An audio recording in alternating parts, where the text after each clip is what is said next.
Hello friends, welcome to our YouTube channel GK अभ्यास।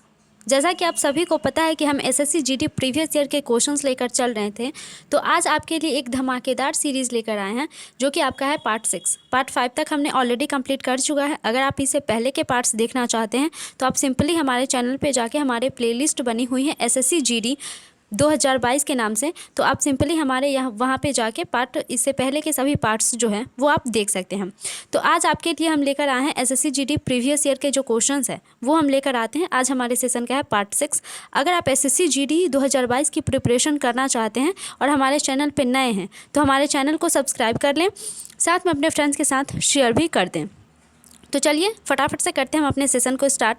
हमारा आज का फर्स्ट क्वेश्चन है, रक्त समूह ओ वाला व्यक्ति, यानी कि जिस व्यक्ति का रक्त समूह यानी कि ब्लड ग्रुप जो है वो ओ होगा, वह किस रक्त समूह के व्यक्तियों से रक्त ले सकता है।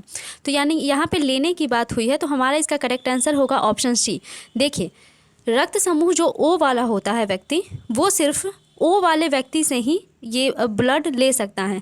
लेकिन अगर क्वेश्चंस पूछें कि ब्लड डोनर किसे कहते हैं तो वो ओ होता है। ये जिसका ब्लड ग्रुप ओ होता है वो सभी को ब्लड डोनेट कर सकता है, यानी कि ए वाले को भी, बी वाले को भी और ए बी वाले को भी। लेकिन अगर लेने की बात आती है तो ये सिर्फ अपने ओ वाले से ही ब्लड ले सकता है। तो हमारा इसका करेक्ट आंसर ऑप्शन सी हो जाता है। बढ़ते हम अपने नेक्स्ट क्वेश्चन पे। हमारा नेक्स्ट क्वेश्चन है, दक्षिण अफ्रीका के प्रथम अश्वेत राष्ट्रपति और रंगभेदी विरोधी आइकन नेल्सन मंडेला की मृत्यु कब हुई थी।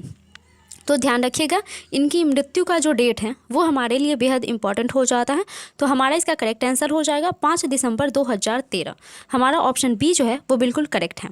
देखिए, नेल्सन मंडेला जो थे वो दक्षिण अफ्रीका के सबसे पहले यानी कि और अश्वेत राष्ट्रपति, यानी कि ये जो थे ब्लैक कलर, मतलब इनका जो रंग था वो काला था, इस वजह से ये जो है वहाँ पे दक्षिण अफ्रीका में काले व्यक्ति को उतना वो मान सम्मान नहीं दिया जाता था। लेकिन इन्हें जो है ये जो है वहाँ के राष्ट्रपति बने थे, ये हमारे नेल्सन मंडेला जी हैं। तो ध्यान रखिएगा। और क्वेश्चंस पे आते हैं। दक्षिण अफ्रीका के यहाँ पे हमने बता दिया कि ये प्रथम अश्वेत राष्ट्रपति थे और रंगभेदी विरोधी जो थे वो थे हमारे नेल्सन मंडेला जी। अगर इनके जन्म की बात करें तो इनका जन्म जो है वो हमारा हुआ था 18 जुलाई 1918 को और इनकी मृत्यु हुई थी 5 दिसंबर 2013 को। दोनों डेट ध्यान रखिएगा, बेहद इंपॉर्टेंट हो जाते हैं। बढ़ते हम अपने नेक्स्ट क्वेश्चन पे। गर्मियों में उत्तर भारतीय मैदानों में बहने वाली अत्यधिक गर्म एवं शुष्क स्थानीय हवाओं को क्या कहते हैं। तो हमारा इसका करेक्ट आंसर हो जाएगा लू। देखिए, उत्तर भारतीय मैदानों में जो हवाएं बहती है और जो अत्यधिक गर्म और शुष्क स्थानीय हवा जो होती हैं उसे हम लू कहते हैं। देखिए, जब पारा जो होता है वो ऊपर चढ़ता है, यानी कि जब 45 डिग्री सेल्सियस के आसपास आता है, जब इसका जो तापमान होता है जो 45 डिग्री के आसपास जब आता है तो वो उस समय जो है, उस समय की जो हवा होती है उसे हम लू के नाम से जानते हैं। तो ये ध्यान रखिएगा, इसका डिग्री सेल्सियस भी ध्यान रखिएगा। बढ़ते हम अपने नेक्स्ट क्वेश्चन पे। दरअसल ये वाला देख लीजिए, ये जब पारा बढ़ता है तो ऐसी हालत हो जाती है हम लोगों की। बढ़ते हम अपने नेक्स्ट क्वेश्चन पे। उष्णनाभिकीय प्रतिक्रिया को क्या कहते हैं जिसमें द्रव्यमान ऊर्जा में परिणत हो जाता है।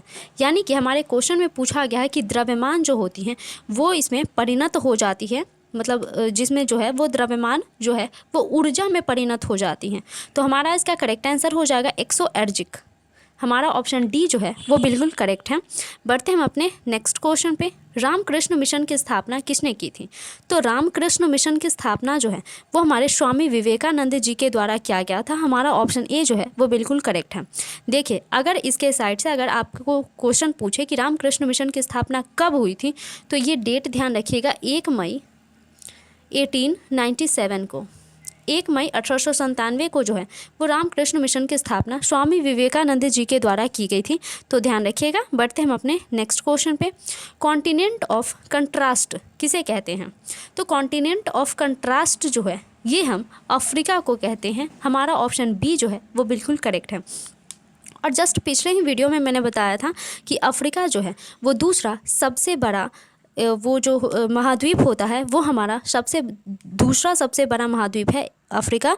और अगर सबसे बड़ा महाद्वीप पूछे तो वो हमारा एशिया हो जाता है। तो इसे ध्यान रखिएगा। देखिए सारे क्वेश्चन बेहद इंपॉर्टेंट हैं क्योंकि ये जो है प्रीवियस ईयर क्वेश्चन है, एसएससी जीडी में पूछे गए क्वेश्चंस हैं, तो इसे ध्यान रखिएगा। बढ़ते हम अपने अगले प्रश्न पे। वह प्रधानमंत्री कौन थे जिन्होंने संसद सत्र में उपस्थित हुए बिना ही त्याग पत्र दे दिया? यानी कि एक ऐसा प्रधानमंत्री जिन्होंने शासन करा जब तक वो प्रधानमंत्री के पद पे रहे तब तक उन्होंने संसद सत्र में जो है वो पैर भी नहीं, यानी कि संसद भवन में वो गए ही नहीं कभी। तो हमारा इसका करेक्ट आंसर हो जाएगा चौधरी चरण सिंह। ऑप्शन सी जो है वो बिल्कुल करेक्ट है। देखिए ये लोकसभा कभी गए ही नहीं थे। अगर इनके कार्यकाल की बात करें तो इनका कार्यकाल जो होता है वो 28 जुलाई 1979 से 14 जनवरी, डेट ध्यान रखिएगा, बेहद इम्पोर्टेंट, 1980 तक। देखिए इन्होंने ज़्यादा दिनों तक शासन नहीं किया था, लेकिन फिर भी इन्होंने जब तक करा उतने टाइम पीरियड में ये कभी लोकसभा गए ही नहीं। तो ये क्वेश्चन बेहद इंपॉर्टेंट हो जाते हैं कि वह प्रधानमंत्री कौन था जिन्होंने संसद सत्र में उपस्थित हुए बिना ही त्यागपत्र दे दिया? तो हमारे चौधरी चरण सिंह हो जाते हैं। बढ़ते हम अपने अगले प्रश्न पे। संविधान में जन स्वास्थ्य एवं स्वच्छता तथा अस्पताल में औषधालय किस सूची में आते हैं? देखिए संविधान में जो होती है वो जन स्वास्थ्य हो गया, स्वच्छता हो गया, या अस्पताल या औषधालय, ये सारी जो हो गई, ये किस सूची में आती है? हमारे क्वेश्चन में पूछा गया है, तो ये हमारी राज्य सूची में आती है। हमारा ऑप्शन डी जो है वो बिल्कुल करेक्ट है। हमारा नेक्स्ट क्वेश्चन है, अर्थव्यवस्था की केंद्रीय समस्या निम्नलिखित में से क्या नहीं है?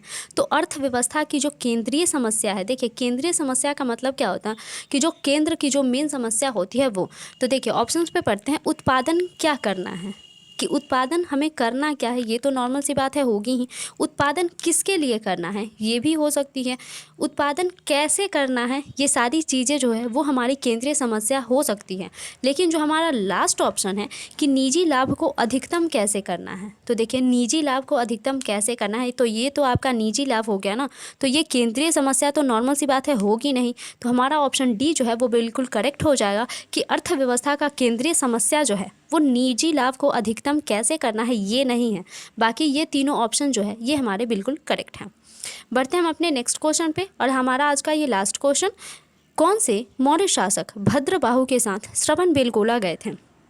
देखिए श्रवणबेलगोला जो है वो भद्रबाहु के साथ चंद्रगुप्त मौर्य गए थे। हमारा ऑप्शन डी जो है वो बिल्कुल करेक्ट है। देखिए जब जैन धर्म दो भागों में विभक्त हुआ था, तो एक तो स्थूल भद्र वाला था, सेकंड हमारा भद्रबाहु वाला था। तो भद्रबाहु जब है ये कर्नाटक के श्रवणबेलगोला जब चले गए थे, तो उस टाइम चंद्रगुप्त मौर्य भी जो है वो भद्रबाहु के साथ श्रवणबेलगोला गए थे। तो हमारे क्वेश्चन में यही पूछा जा रहा है कि कौन से मौर्य शासक भद्रबाहु के साथ श्रवणबेलगोला गए थे? तो हमारा इसका करेक्ट आंसर चंद्रगुप्त मौर्य हो जाता है।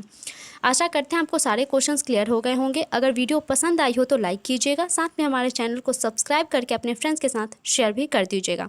देखिए एसएससी जीडी 2022 की अगर आप प्रिपरेशन कर रहे हैं तो जीएस की फिक्र करने की कोई ज़रूरत है नहीं। आप सिंपली हमारे चैनल से जुड़े रहें, आपको जीएस जो है यहाँ पे पूरी कवर करवा दी जाएगी। जैसा कि अभी हम प्रीवियस ईयर क्वेश्चंस लेकर चल रहे हैं, कुछ दिनों के बाद जब जो है वो हम एक्सपेक्टेड क्वेश्चंस भी लेकर चलेंगे, और क्वेश्चन 100% इसी में से आने हैं। तो ध्यान रखिएगा। बढ़ते हैं, मिलते हैं हम नेक्स्ट वीडियो में नेक्स्ट क्वेश्चंस के साथ। तब तक के लिए गुड बाय।